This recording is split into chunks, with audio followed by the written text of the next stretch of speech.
Bismillah, Assalamualaikum warahmatullahi wabarakatuh. Kita lanjut pembahasan kita tentang al-firaq wal madahib al-islamiyah, kelompok dan aliran Islam. Dan hari ini kita membahas satu kelompok yang viral 1500 tahun yang lalu. Kelompok ini terkenal dengan pendapatnya dan pemikirannya yang benar-benar berbeda dengan kelompok yang lain, benar-benar berbeda dengan Ahlul Sunnah wal Jamaah, yaitu kelompok Mu'tazilah. InsyaAllah Al-Faqir Fuli akan menjelaskan dan menjawab beberapa pertanyaan dalam kajian ini, seperti apakah kelompok Mu'tazilah itu masih Islam atau mereka sudah keluar dari Jamaatul Muslimin, apakah pemikiran mereka itu menyimpang dari jalan yang benar, dan kenapa mereka bisa sekejam itu dengan ulama-ulama zaman dahulu sampai mereka sempat mau bunuh ulama besar seperti ulama Al-Imam Ahmad bin Hanbal, dan kenapa pemikirannya dan pendapatnya benar-benar berbeda dengan kelompok-kelompok yang lain, dan kenapa juga disebut Mu'tazilah. Soalnya arti kata Mu'tazilah dalam bahasa Arab itu agak lucu atau agak unik. Semoga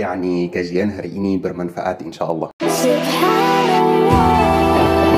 Jadi zaman dahulu syabab, ada seorang pemuda namanya Wasil. Dia itu cadel, dia tidak bisa mengucapkan huruf ra atau huruf r, dan dia tidak mau kelihatan kalau dia itu kurang mampu mengucapkan huruf tersebut, karena dia itu orang terkemuka, orang terpandang, orang kaya, dan juga dia seorang imam, khatib dan ustaz. Jadi tidak enak sambil berceramah seperti sekarang misalnya tidak bisa mengucapkan beberapa huruf. Saking pintarnya si Wasil itu, dia mampu berceramah selama 1 jam dan tidak mengucapkan huruf ra. Itu luar biasa syabab. Setiap kata yang mengandung huruf ra, dia berhasil menemukan pengganti untuk kata tersebut atau sinonim untuk kata tersebut yang tidak ada huruf ra-nya. Dan karena bahasa Arab itu bahasa yang sangat kaya, jumlah kosakata dalam bahasa Arab itu 13 juta kosakata. Dalam bahasa Inggris kalau tidak salah kemarin saya baca 250.000 kosakata, selisihnya sangat jauh. Jadi si Wasil itu dari cerita tersebut yang saya sampaikan sekarang,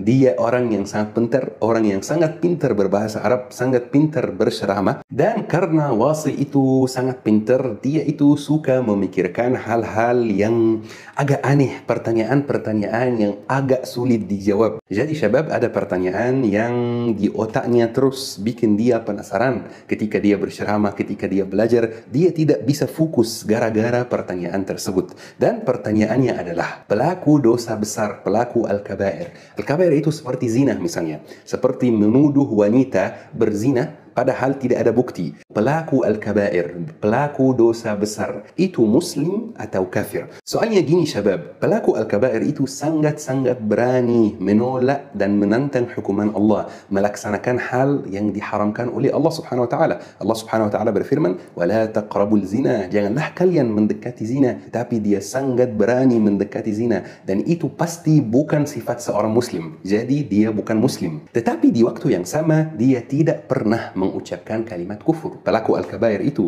Jadi dia tidak bisa disebut kafir juga. Jadi Wasil sangat penasaran bagaimana dengan status pelaku al-kabair itu, apakah disebut muslim atau disebut kafir. Dan setelah Wasil baca-baca dan mencari pendapat ulama, ternyata ada banyak kelompok yang membahas pertanyaan tersebut. Misalnya ada satu kelompok yang sesat namanya Al-Azariqah. Mereka itu termasuk Khawarij, dan mereka berpendapat bahwa pelaku al-kabair, pelaku dosa besar itu kafir, bahkan musyrik, termasuk anak kecil.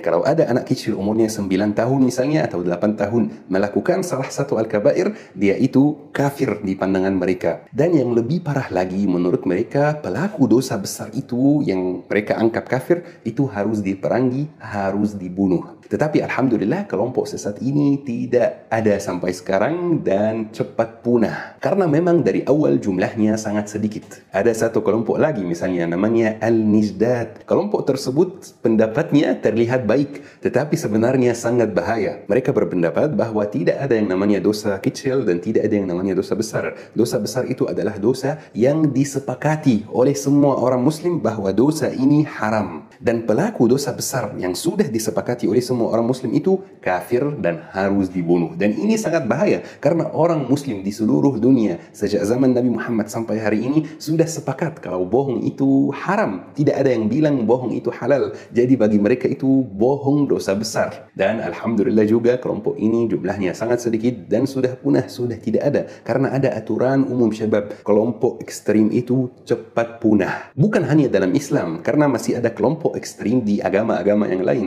Dan secara umum, kelompok ekstrim bakal punah suatu hari. Ada satu kelompok lagi, yaitu Ahlul Sunnah wal Jamaah, yang berpendapat bahwa pelaku dosa besar itu, pelaku al-kabair, dia itu fasik, pendosa, dan bisa disebut munafik menurut pendapat beberapa ulama. Tetapi dia itu masih muslim dan belum tentu masuk neraka, karena keputusan masuk surga dan masuk neraka itu milik Allah subhanahu wa ta'ala. Tetapi syabab, semua pendapat tersebut tidak bikin wasil merasa puas. Semua pendapat tersebut tidak masuk akal wasil. Sampai suatu hari ya syabab, terjadi peristiwa yang merupakan bibit munculnya kelompok Mu'tazilah itu. Suatu hari, Wasil hadir kajian Imam Hasan Al-Basri, imam besar. Dan Wasil bertanya Hasan Al-Basri, "Ya Imam, apa nasib dan apa status pelaku dosa besar, pelaku Al-Kabair? Apakah dia disebut Muslim atau disebut kafir?" Jadi Imam Hasan Al-Basri menjawab, dia itu fasik, dia itu munafik, tetapi dia masih Muslim. Jika Allah kehendak azabi dia, maka dia akan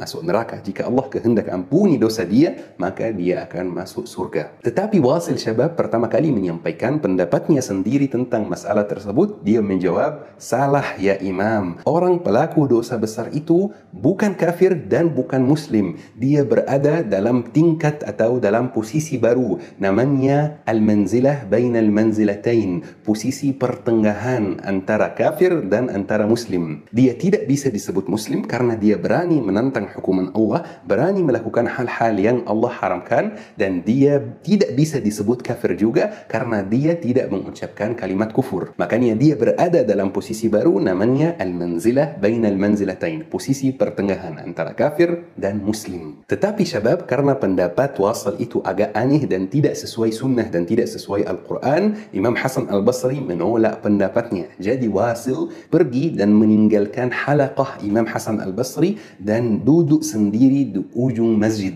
Wasil memisahkan diri dari halaqah Imam Hasan Al-Basri sampai Imam Hasan mengatakan, "I'tazalana Wasil." Wasil memisahkan dirinya dari halaqah kami. Jadi ya'tazil itu artinya memisahkan diri. Allah Subhanahu wa taala berfirman, "Fa'tazilun nisa." Jadi al-Mu'tazilah adalah kelompok yang memisahkan diri. Awalnya memisahkan diri dari halaqah Imam Hasan Al-Basri, dan juga bisa dikatakan memisahkan diri dari pendapat-pendapat lain yang tidak sesuai pemikiran Wasil bin Atha. Wasil bin Atha ini nama lengkapnya, yaitu pendiri kelompok Mu'tazilah, bahwa mereka hampir mau membunuh Imam Ahmad bin Hanbal. Kenapa Mu'tazilah yang mulai dengan membahas apa nasib pelaku dosa besar bisa sampai sekejam itu dan bisa sampai mau membunuh ulama besar seperti Imam Ahmad bin Hanbal? Mu'tazilah punya 5 pilar atau 5 landasan utama. Kalau kita memahami 5 pilar tersebut, kita akan memahami juga proses perkembangan Mu'tazilah. Soalnya syabab, kelompok apapun di dunia, semua kelompok di dunia ini ada 3 macam. Yang pertama, kelompok intelektual, yaitu kelompok yang lebih fokus pada soal aqidah, soal teori. Seperti Mu'tazilah, mereka fokusnya ke ranah aqidah. Dan ada kelompok politik, ini kelompok kedua, yaitu kelompok yang fokus pada perkara politik, seperti kelompok politik di seluruh dunia. Dan ada juga kelompok ekonomi, seperti kapitalisme, seperti komunisme, dan itu kelompok yang fokus pada perkara ekonomi. Bisa juga ada satu kelompok yang merupakan gabungan antara dua kelompok, misalnya kelompok politik ekonomi,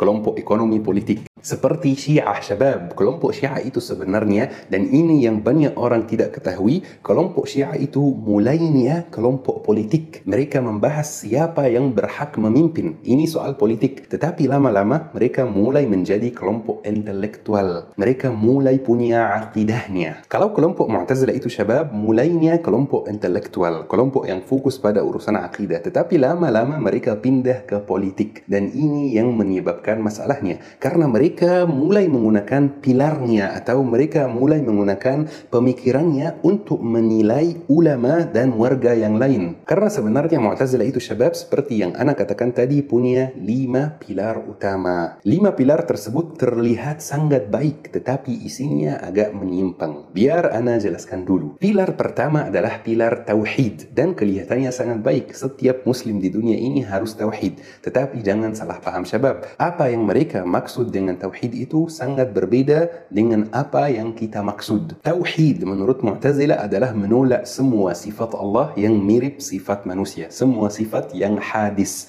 Menurut mereka Allah tidak bisa berbicara, tidak bisa berkalam, tidak bisa mengucapkan kata-kata. Karena sifat berbicara itu sifat yang hadis. Sedangkan Allah itu qadim. Jadi kesimpulannya syabab menurut mereka Al-Quran itu bukan kalamullah. Al-Quran itu makhluk Allah seperti kita. Makhluk yang bisa hidup, bisa mati, dan itu pasti sangat menyimpang. Jika jemaah tidak memahami masalah pilar pertama itu tidak apa-apa, tenang karena memang ini bukan kajian aqidah. Jadi kita lanjut ke pilar yang kedua yaitu keadilan Allah Subhanahu wa taala, dan itu juga terlihat baik, tetapi menurut mereka keadilan Allah Subhanahu wa taala itu bahwa Allah tidak bisa memaksakan hambanya untuk melakukan sesuatu. Jadi hamba itu bertanggung jawab 100% atas perilakunya. Allah tidak bisa memaksakan sesuatu karena menurut mereka biar nanti hisabnya di akhirat adil, dan itu sangat menyimpang dan sangat tidak benar. Na'udzubillah min zalik. Dan pilar ketiga syabab adalah al-wa'du wal-wa'id, yaitu janji dan ancaman. Menurut mereka janji dan ancaman itu jika Allah Subhanahu wa taala berjanji hamba A akan masuk surga, maka Allah wajib memasukkannya ke dalam surga. Jika Allah berjanji atau jika Allah mengancam hamba B akan masuk neraka, maka Allah wajib memasukkannya ke dalam neraka. Dan ini sangat salah syabab karena yang pertama tidak ada yang wajib bagi Allah Subhanahu wa taala. Allah Maha berkuasa. Dan yang kedua, dengan pilar janji dan ancaman itu, mereka tidak mengakui konsep syafaat. yakni tidak ada manusia yang bisa mensyafaatkan orang lain untuk masuk surga dan tidak masuk neraka, termasuk Nabi Muhammad SAW. Dan ini pasti menyimpang dari apa yang disebutkan dalam hadis sahih dan Al-Quran Al-Karim. Tetapi ini namanya menuntut ilmu, kita harus teliti dan kritik. Dan pilar keempat syabab yaitu adalah al-manzilah bainal manzilatain, yaitu posisi pertengahan, posisi antara kafir dan antara muslim, bahwa pelaku dosa besar, pelaku al-kabair itu tidak bisa disebut muslim, tidak bisa disebut kafir, dia itu berada di al-manzilah bainal manzilatain, yaitu posisi pertengahan. Dan pilar kelima syabab adalah al-amr bil ma'ruf wan nahy 'anil munkar. Ini artinya sudah sangat jelas. Dan pada awalnya konsep Mu'tazilah tentang amr bil ma'ruf wa nahy 'anil munkar itu mirip dengan konsep Ahlul Sunnah wal Jamaah, yaitu mengajak kebaikan dan menghindari kemungkaran. Tetapi dengan perkembangannya, lama-lama mereka menggunakan pilar atau konsep ini untuk memaksa pihak yang tidak sepaham dengan mereka agar menerima teori dan pilar Mu'tazilah. Dan dari sini muncul wajah jahatnya syabab ketika ada khalifah, salah satu khalifah di suatu hari yang mengubah akidahnya ke akidah Mu'tazilah dan mulai mendekati ulama-ulama Mu'tazilah. Sehingga ketika ada ulama lain yang dicurigai tidak sepaham dengan Mu'tazilah, dia didatangi, diintegrasi, diajak debat, disiksa, dipenjara sampai dia menerima pemahaman Mu'tazilah. Khususnya soal khalqul Quran, Al-Quran itu makhluk Allah atau kalamullah. Dan soal ini dijadikan tes kesalihan dan keilmuan ulama lain. Jadi syabab semua Ahlul Sunnah wal Jamaah diajak debat, diajak diskusi Al-Quran itu makhluk atau kalamullah. Jika dia bilang Al-Quran makhluk, maka dia dibebaskan dan itu pasti salah, Al-Quran bukan makhluk. Dan jika dia bilang Al-Quran itu kalamullah,